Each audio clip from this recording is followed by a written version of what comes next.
canal, né? Sobre a questão, minto até. Porque eu acho que no vídeo anterior eu falei que não havia fundamento para deixar de trabalhar por fazer recuperação espiritual, né? Não havia fundamento, claro que havia. Qual o fundamento? De repente não exatamente com verso específico, mas o próprio contexto do Novo Testamento. Só que o contexto do Novo Testamento, para mim, não me convencia inteiramente a ponto de ser impedido de ser atacado pelos outros, porque justamente eles vão dizer que recuperação espiritual é algo como se fosse uma besteira. Não, mas o contexto do Novo Testamento é o contexto de misericórdia. Então eu pensava, Deus vai entender que eu não posso trabalhar nesse momento. As outras pessoas não. Esse é o problema. Agora, para mim, justamente em relação a Deus, embora eu não tivesse inteira certeza disso, mas em relação a Deus, em relação à minha própria opinião pessoal, é que no primeiro ano eu não poderia trabalhar no secular. No segundo ano era outro contexto, porque por mais que eu tivesse aí terminado o Novo Testamento, não quer dizer, em algum momento, 2012, né, já não era 2011, em algum momento de 2012, era uma situação diferente, já havia mais confiança, até poderia eventualmente trabalhar, não era exatamente a mesma situação de 2011, no entanto, os mesmos argumentos fundamentados. Por mais que eu achasse que teria que se fazer pelo menos um complemento de recuperação espiritual, não quer dizer que eu não tivesse medo de argumentações externas.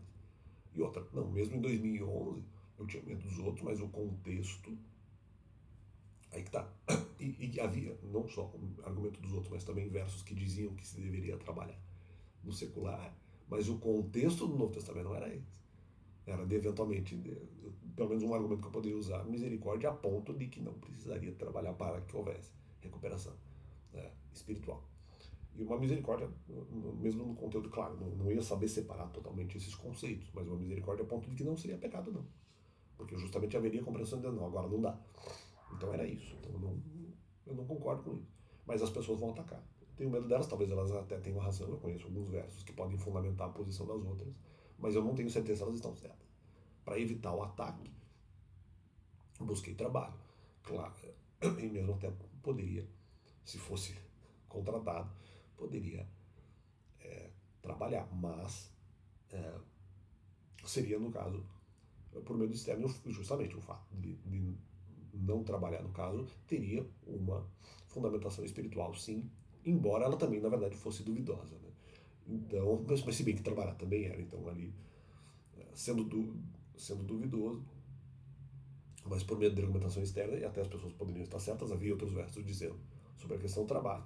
Eu fiz isso. Então, fica esse complemento no canal.